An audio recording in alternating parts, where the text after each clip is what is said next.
اللهم ارزق أمي بركة في عمرها. Ini keren ya. Jadi bangunannya sih mungkin sederhana, tapi kualitas SDM-nya dan mereka memahami bahwa ini adalah sebuah kebutuhan. Anak-anak kita itu disekolahkan di sekolah yang kemudian nilai-nilai agamanya ada, salah satu dan Muhammadiyah. Apalagi kalau kita lihat pergerakan Muhammadiyah di dunia pendidikan itu luar biasa. Tepuk tangan buat orang-orang hebat di depan kita. Bapak Ibu Guru, terima kasih sekali sudah menyekolahkan di SMP Muhammadiyah, dan jangan mudah-mudahan nanti tahun kapan ini SMP Muhammadiyah jadi pilihan pertama orang mau daftar SMP, bukan karena ditolak di mana-mana, tapi justru Muhammadiyah adalah pilihanku. Oh, tepuk tangan buat kita semuanya, amin. Berawal dari mana? Berawal dari sukses story anak-anak Bapak Ibu semua hari ini.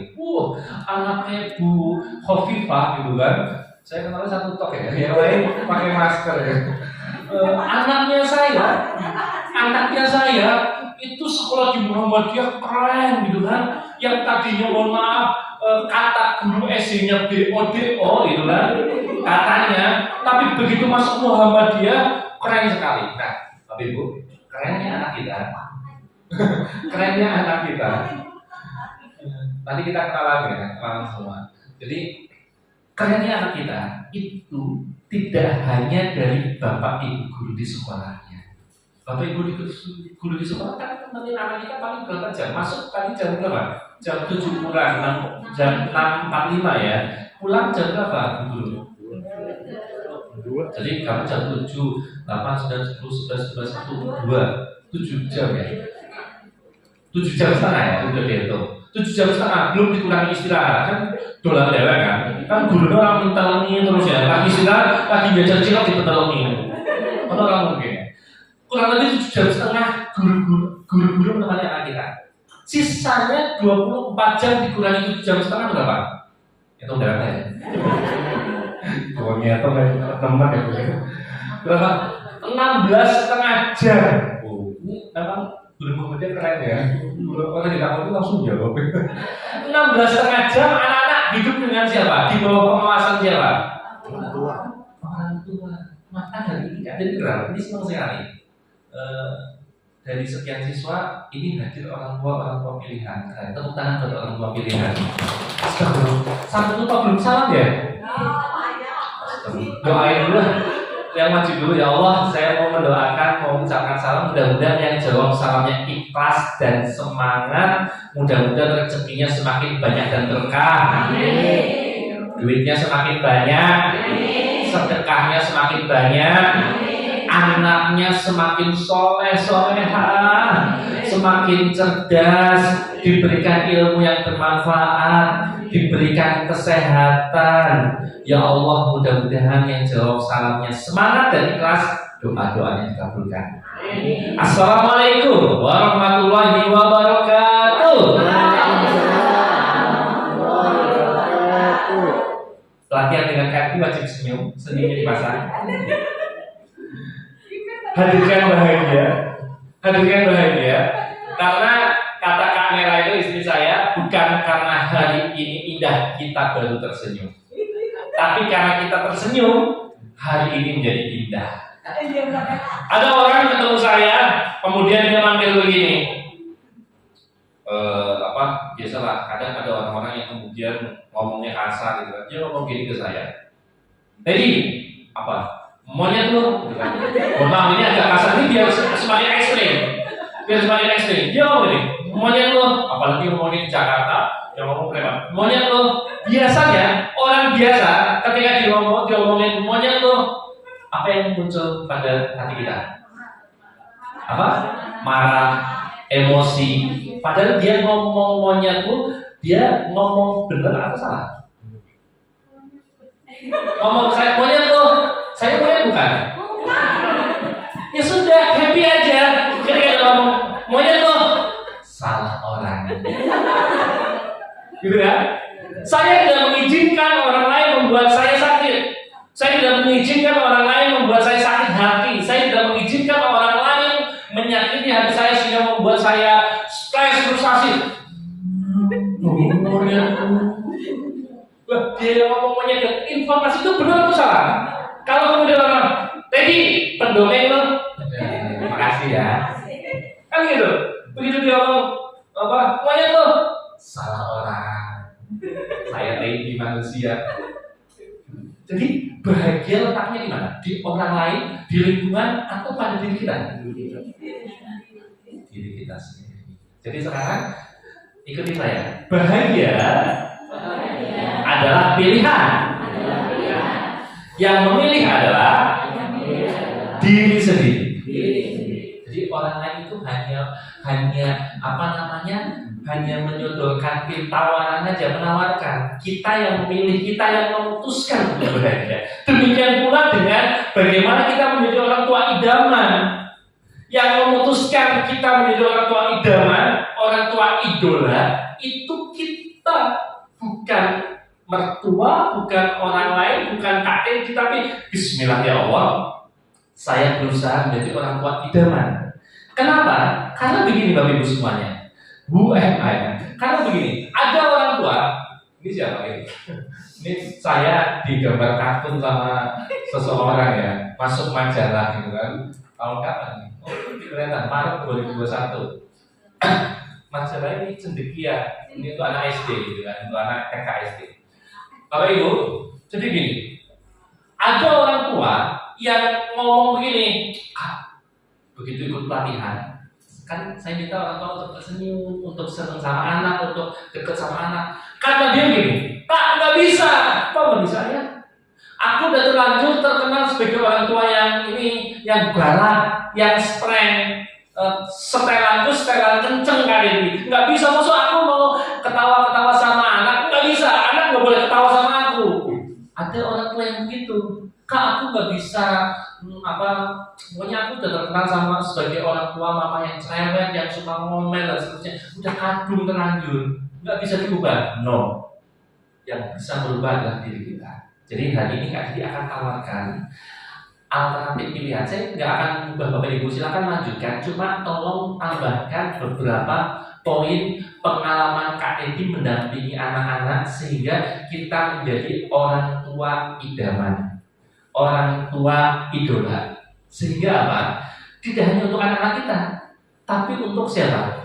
Untuk anak tetangga, untuk anak-anak dari sahabat-sahabat anak kita. Kenapa? Karena anak kita bisa nggak besar sendirian. Nggak bisa, mau nggak mau dia akan main dengan teman CS-nya, teman satu gengnya kan. Kalau kita tidak menjadi orang tua yang menyenangkan bagi mereka, itu anak-anak nggak betah main di rumah kita. Akhirnya apa? Kaburnya ke kuburan, rokok bareng gitu kan, ngobrol nggak karuan, minumannya nggak karuan. Alhamdulillah itu anak di sana. Muhammadiyah nggak ada insyaallah.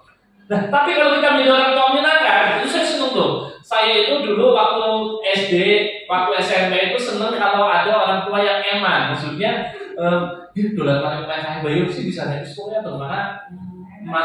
Mana orang tahu kan ya? Di pan dolanan, pan berantakin kasur ya, sekolah berantakin semuanya gelatakan sama apa gitu kan?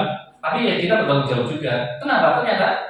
Ternyata setelah saya dewasa seperti ini kemudian berdialog katanya, ya mending anak saya berantakin ruang tamu, dolanan kalau kancane, tapi saya bisa ngawasi, bisa melihat mereka makannya apa sih, minum apa sih, nonton YouTube-nya apa sih, itu kan bisa ngawasi. Dan mereka, kita itu senang sekali ngobrol sama itu bude gini nih. Oh, sehingga apa?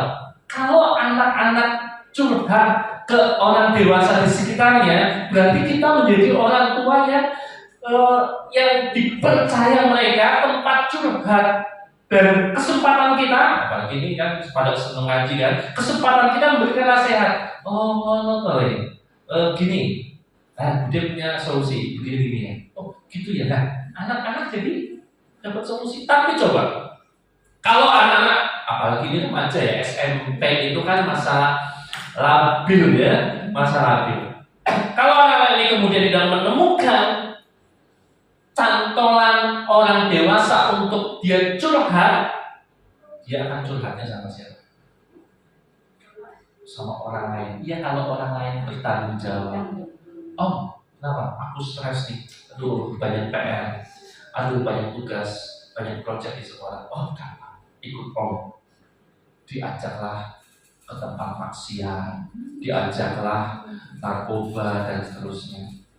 Kenapa? Karena dia tidak menemukan orang tua idaman yang menjadikan tempat curhat untuk dia. Karena dia berharap ini orang tua yang hadir di sini ini menjadi orang tua idaman bagi anaknya dan juga bagi anak-anak tetangga, bagi teman-temannya, anak kita. Ini sangat keren. Kan asik ya? Bisa nggak kira-kira? Bisa nggak diri kita nggak usah berubah deh, aku udah terlalu yowis galak kalau di rumah, tapi begitu ketemu anak tambahkan, ya Allah, luar biasa. Saya teringat tadi Pak Soli ini sudah memperkenalkan saya sekilas. Saya memang senang di dunia anak-anak sampai merelakan resign dari PNS-nya, mengundurkan diri gitu kan, dengan baik-baik. Sampai sekarang saya masih dipakai dinas. Dulu zaman saya PNS, dinas saya, kantor saya satu. Tapi begitu keluar, kantor saya banyak. Ya, perpus make, terus DBKBP 2PA yang ngurusi KB anak-anak make, dinas kesehatan make, dinas lingkungan hidup make. Jadi semuanya ya saya pria panggilan. Dipanggil sih ya, dipanggil kemana-mana. Jadi Bapak Ibu, jadi begitu ya. Kita siap ya. Jadi sebelum materi saya sampaikan, saya ingin tanya dulu, maksudnya kalau tidak siap, ngapain saya berikan ini gitu kan? Oke. Bapak Ibu yang merasa boleh katakan sambil katakan saya. Siapa yang merasa hari ini siap untuk menjadi orang tua idaman? Oh, sayanya mana? Siapa yang siap menjadi orang tua idaman? Tepuk tangan semuanya, keren. Terima kasih ya Allah, mudah-mudahan orang tua yang hadir di sini jadi orang tua idaman, tempat curhat anak-anak, diberikan kemampuan untuk memberikan nasihat yang terbaik. Oke. Sekarang caranya bagaimana sih kita menjadi orang tua idaman di era digital? Bu, Pak, kalau di era digital, kita sekarang lihat deh, bayangkan di rumah kita. Begitu masuk rumah, blusuk. Assalamualaikum. Waalaikumsalam. Masuk Pak? Iya ya. Masuk, lepas sepatu, ganti baju. Yang dilakukan apa? Setelah makan, kumpul di ruang tamu, bapaknya sudah pulang, ibunya sudah tidak masak, adiknya kumpul di ruang tamu, yang dilakukan apa? Ngobrol lebih itu zaman dulu, benar nggak? Emaknya di situ, bapaknya di situ, ada di sini. Benar nggak? Yakin? Zaman dulu kan masih ngobrol ya, nonton TV bareng, komen-komen bareng, kapal-kapalan bareng. Ini bensin ya, ya Allah Haji Sulam. Sekarang apa? Masing-masing nonton masing-masing ya. Mana nonton apa gitu kan? Aku menangis. Bapaknya nonton bal, anaknya mabar dan seterusnya gitu kan. YouTube, ya.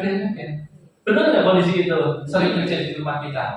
Nah, ya teknologi boleh sih, teknologi boleh. Cuma kayak kemarin kan sekolah ada dari nonton gurunya untuk tugas boleh. Namun ada beberapa waktu yang kita harus tegas, kemudian kita harus ngobrol, harus bercanda. Zaman dulu saya ingat itu ya, kalau lagi nonton TV, bapak saya suka ngerjain kan sini ada apa? Pitch dan itu enak. Sambil nonton ini kita pijat. Sambil pijat apa? Saya sambil curhat kan, Pak. Itu, kan asik ya. Jadi orang tua bisa tahu perasaan kita. Terus saya bisa, wah kamu tebek gini, kamu gini nih. Sambil santai ya. Jadi ngasih sekarang tidak kemudian dulu. Mau curhat apa? Saya mau curhat. Tapi kalau sambil saya ingat banget waktu kecil itu. Saya itu suka bongkar-bongkar sepeda ya, diajak ayah saya bongkar-bongkar sepeda, ngasih oli gitu kan. Tapi sekarang nggak hobi ya. Kemudian bersama gitu kan, bongkar-bongkar sepeda, ngasih oli dan seterusnya. Ayah saya ngajarin sambil ngobrol 1 jam waktu yang berkualitas. Keren nggak kira-kira? Nanti sambil nanam, sambil panen gitu kan. Nah itu ya. Nah sekarang kondisi sekarang gimana Kak Didi? Nah Kak Didi akan kasih senjata. Senjatanya adalah, ini Bu Emma ini saya mau tanya dulu, bertanya pada diri kita masing-masing, ya Allah, saya itu orang tua model bagaimana ya Allah? Saya mau tanya dulu, Bu, Pak, bahagia nggak jadi orang tua untuk anak kita? Bahagia? Ya harus bahagia dong, punya anak gitu kan? Siap ya? Boleh jawab yang jujur, jujur aja. Bahagia nggak jadi orang tua untuk anak kita? Bahagia nggak mendidik anak kita? Alhamdulillah. Sekarang pertanyaan kedua. Pertanyaan kedua adalah, anak kita bahagia nggak dididik sama kita?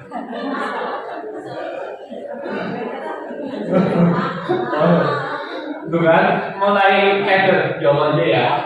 Bocah ini seneng karena mulai ya. Buktinya begitu anggap rumah, balangan tas, terus Pak jalan di sini. Begitu nyampe Pak, mari masjid. Mana kapan di sawah, mas. Tidak, itu sekolah sana. Seorang kemudian jawab enggak ya. Baik, teman-teman semuanya siap ya. Jadi masalahnya sekarang adalah kalau kita bahagia punya anak, bahagia membesarkan anak, bangga dengan anaknya, cuma kita perlu tahu, perlu digali sudut pandang anak. Anak seneng nggak dengan model kita mengasuh hari ini? Yang hanya kadang perintah-perintah, yang hanya kadang bisanya marah-marah, yang hanya kadang bisanya menyalahkan. Akhirnya apa? Akhirnya kedekatan anak dengan orang tua semakin jauh. Na'udzubillah min dzalik. Jangan sampai itu terjadi ya. Nah, contoh kasus kecil yang kemudian membuat semakin jauh. Anak awal masuk SD. Betul? Jangan SD, biasanya SMP ya. Begitu pulang SMP, Ma, penggarisnya hilang. Mamanya masih sabar. Oh, penggaris sama penggaris.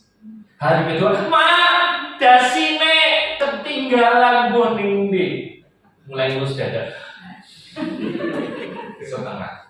Ma, orang pilih suai mau bal-balan.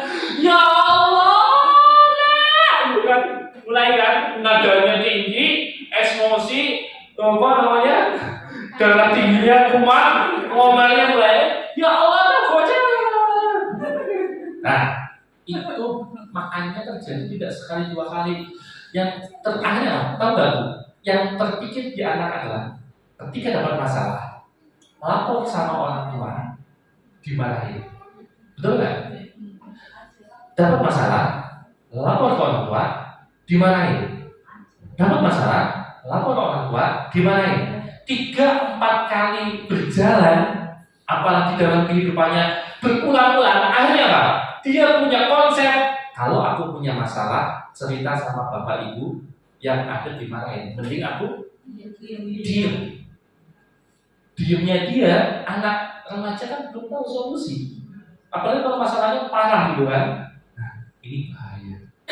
Mau bukti sesuatu yang berulang-ulang kemudian menjadi terbawa dalam pikiran bawah sadar kita akan main-main ya, main kuku dan cucu. Kalau bapak ibu dulu diem aja ya, yang ini orang tua. Ini yang putih-putih keras namanya apa? Kuku. Kalau saya punya anak saya punya anak lagi disebut cucu. Jawab yang keras dan semangat. Ini kuku. Anaknya anak saya. Ini kuku. Anaknya anak saya. Ini anaknya anak saya. Ini anaknya anak saya. Ini sapi minum susu. Sapi minum Susu. Sapi minum Susu. Air. Yang keempat pasti betul. Sapi minum.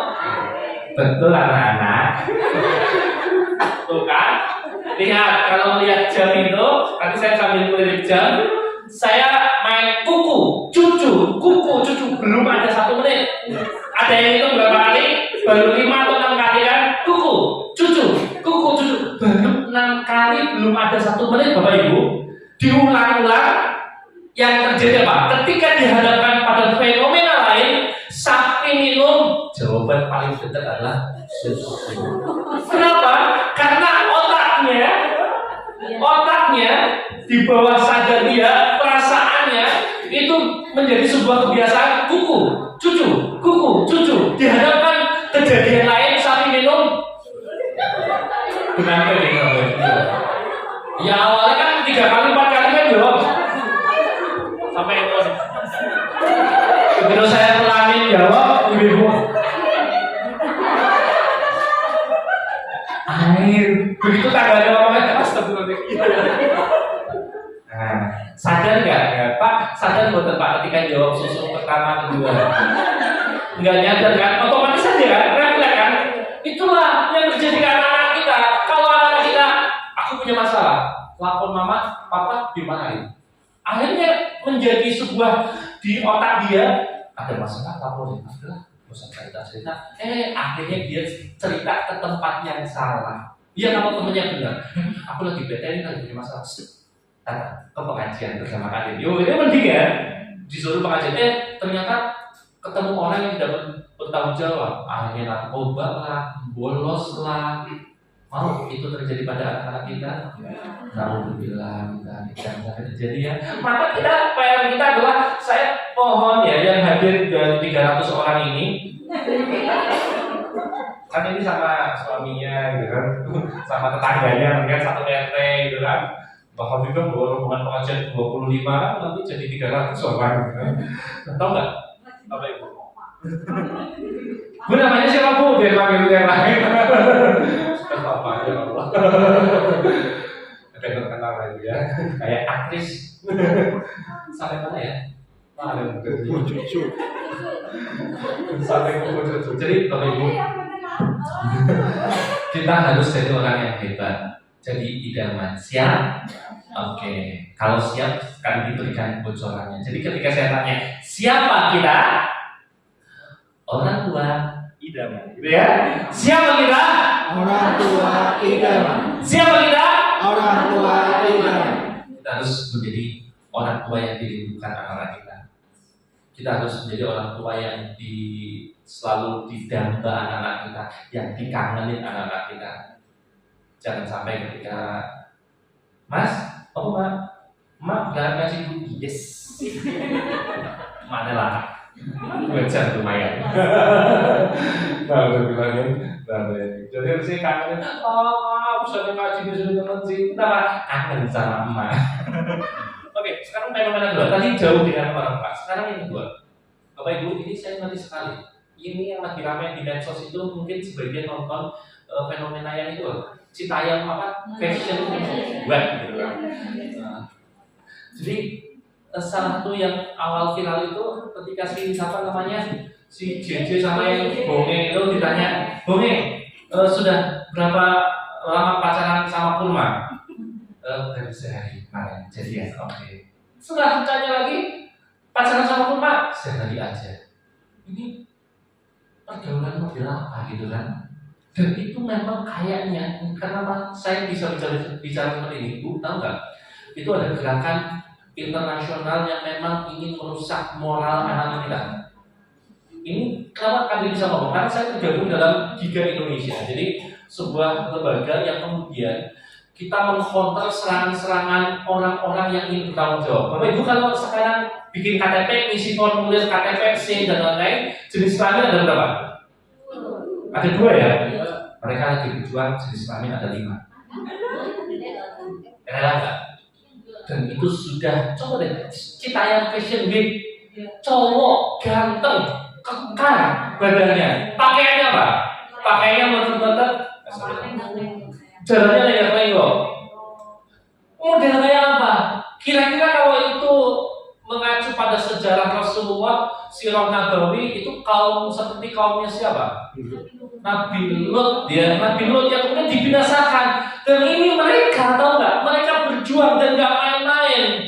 Mungkin yang pelaku-pelaku di sana nggak menyadari bahwa mereka bagian dari gerakan internasional, tapi ada kemudian orang-orang yang mencoba memikirkan. Ada sebuah kasus begini Bu, profesor. Tahu profesor nggak? Profesor itu kan tadi S1, S2, S3, apalagi terus jadi profesor kan? Pinter lah ya, namanya. Seorang profesor mengomentari gerakan LGBT karena ada orang Indonesia hidup di luar negeri, dia jadi pelaku sodomi, laki-laki dengan laki-laki. Nah, si profesor itu singkatnya ngomong dengan bahasa profesornya ya, bahasa gampangnya kita, hai warga negara Indonesia, ajak kayak kue. itu tidak baik menurut undang-undang, menurut agama dan seterusnya. Profesor ngomong gitu kira-kira salah atau benar? Apa yang terjadi? Profesor itu karena ngomongnya di media, ngomongnya nasional, bahkan ngomongnya internasional dalam sebuah jurnal itu kan bisa dilihat orang sedunia. Tahu nggak Bu? Profesor itu akhirnya dimatikan karirnya, nggak boleh ngajar di kampus manapun gara-gara dia membela kebenaran. Dipecat, kampusnya diintervensi. Kampus itu profesor melanggar hak asasi manusia. Mosok nggak boleh LGBT, nggak boleh laki-laki pun dan seterusnya gitu kan. Profesornya dimatikan karirnya. Ini profesor, sepintar-pintar. Berarti yang mematikan profesor itu kira-kira orang yang kuat nggak? Sangat kuat kan? Sampai kampus takut. Profesor, maaf ya, aku ditekan. Di rumah gue lah, ojo ngajar. Kenapa profesor? Aku bilang, kalau kita nggak kuat-kuat menyelamatkan anak-anak kita akan mudah kuliah. Jangan sampai ada anak kita ke sana. Kalau mau bukti, sekarang itu sudah mulai masuk di Indonesia jenis kelamin 3, Pak. Kalau ngisi guru silakan kalau mau bikin email jago atau apa itu kan. Jenis kelamin male kan pakai bahasa Inggris ya, male, female, ada yang 3 sudah mulai tuh. Mereka menyamarkan 5 itu awalnya 3, nanti kapan dapat 5. Male, female, male itu laki-laki ya, male laki-laki, female perempuan. Terus satunya ada lingkaran satu pilihan other. Bahasa Inggris bener nggak other? Other. Bacanya gimana? Other. Saya kan orang Tegal other. Jadi jenis kelamin laki-laki, perempuan, terus jenis kelamin yang ketiga ada other. Jadi ada jenis kelamin. Kalau kita ngomong bahasa Tegal other, berarti apa? Bukan ya? Itu nyata ada. Kalah nggak kita? Dan kalau anak kita tidak kita lindungi hari ini, kita selamatkan, kita rangkul mereka akan dirangkul oleh orang-orang yang tidak bertanggung jawab. Nah ini sedikit motivasi bagi kita agar kemudian kita berubah menjadi orang tua yang lebih baik, lebih diidolakan, diidam-idamkan oleh anak kita. Siap ya? Oke, terus rumusnya gimana kalian tidak? Ini rumus singkatnya adalah bagaimana menjadi ini belum rumus ini cerita kali ini kalau jadi pribadi idaman itu seneng ya, kemana-mana diterima, dirindukan gitu kan. Ini nggak kenal, ini Bu RW di Tegal Sari salah satu Bu RW. Kita datang dengan mobil terbus. Ini anak-anak gitu kan. Saya datang, Bu RW ini baru kenal, disuruh makan bubur.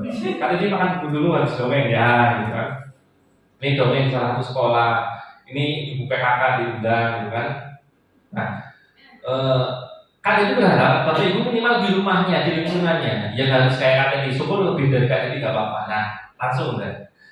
Bagaimana menjadi orang tua idaman? Orang tua idaman itu adalah mampu memberikan motivasi, menyemangati anak. Jadi kalau anak lagi semangat, karena ada anak-anak habis saya motivasi, mudah-mudahan nanti kapan-kapan kita motivasi anak-anak kelas 7-nya ya. Jadi seimbang, emaknya kita ceramain, anaknya kita motivasi. Ya. Gratis boleh khusus Muhammadiyah gitu kan. Yang penting waktunya ini catat ya silakan. Nanti waktunya khusus ya. Anak-anak kelas 7 dikumpulin gitu kan. Kita motivasi insyaallah. Karena kalau untuk Muhammadiyah bismillah. Yang penting saya kan kata pendiri kita apa? Jangan cari hidup-hidupilah Muhammadiyah. Jangan cari penghidupan di Muhammadiyah insyaallah ya.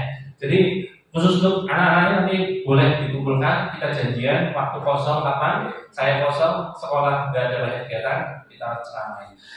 Begitu anaknya berubah pulang, Mak, getarkan hati ibumu, getarkan hati ayahmu, berubahlah, berikan yang terbaik. Anaknya pulang-pulang nyuci piring, nyuci baju, sebagainya. Maknya tumben.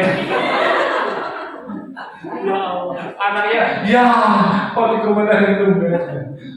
Jadi teman-teman semuanya, jadi kita orang tua harus mampu motivasi. Jadi anaknya tadinya lemah, letih, lesu, lunglai, lebay,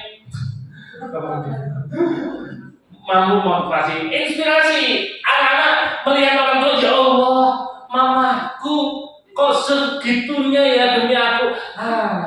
Jadi begitu. Dan kemudian mampu berprestasi. Orang tua bisa berprestasi nggak? Aku kan bisa berprestasi semua kayak gini. Berprestasilah di rumah Anda. Anda juara senyum di rumah Anda. Anda juara sabar. Anda juara apa? Meskipun tidak ada hadiahnya, tapi kita mengharap hadiah dari siapa? Allah. Mungkinlah banyak prestasi. Saya punya seorang ustaz nasihatin saya, kalau kemudian ada orang-orang yang lagi sebel sama suaminya, bahkan menjelang perceraian itu, menjelang tidur, itu ditulis kebaikan-kebaikan suaminya. Sebelum tidur itu wajib pegang pulpen, ada buku khusus kebaikan suami saya hari ini, yang ditulis kebaikan. Minimal menemukan 10 kebaikan. Suami saya ngepel, nyuci piring habis makan sendiri. Tahu nggak? Kebiasaan ibu kan ini boleh dilakukan sebelum nggak ada masalah sama suaminya. Tapi apa? Begitu nulis, itu kan kita ingat tuh. Lalu terngiang-ngiang ke bawah tidur kita.